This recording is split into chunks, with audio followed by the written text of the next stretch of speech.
Hi! Welcome to my channel. ఈరోజు చపాతీలోకి and రైస్‌లోకి ఎంతో టేస్టీగా ఉండే వంకాయ టొమాటో చట్నీ చేసి చూపించబోతున్నాను. సో, ఫస్ట్ స్టవ్ ఆన్ చేసుకొని ఒక బాండీ పెట్టుకోవాలి.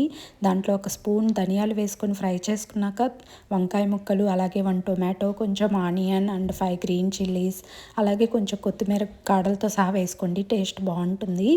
ఇలా మంచిగా ఫ్రై చేశాక లాస్ట్‌లో కొంచెం చింతపండు, అలాగే 2 గార్లిక్ కూడా వేసుకోవాలి. ఇంకా తర్వాత స్టవ్ ఆఫ్ చేసుకొని కూల్ చేసుకోవాలి. ఈ కూల్ అయిన మిశ్రమాన్ని మొత్తం మనం మిక్సీ జార్‌లో వేసుకొని గ్రైండ్ చేసుకోవాలి. లేదు మీ దగ్గర రోలు ఉంటే రోట్లో దంచుకోండి. చాలా బావుంటుంది ఈ చట్నీ.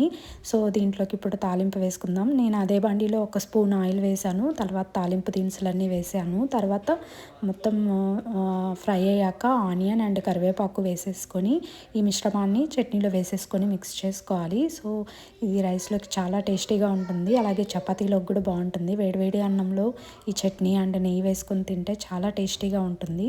ఈ వీడియో మీకు నచ్చితే like, share and subscribe my channel. Thank you for watching.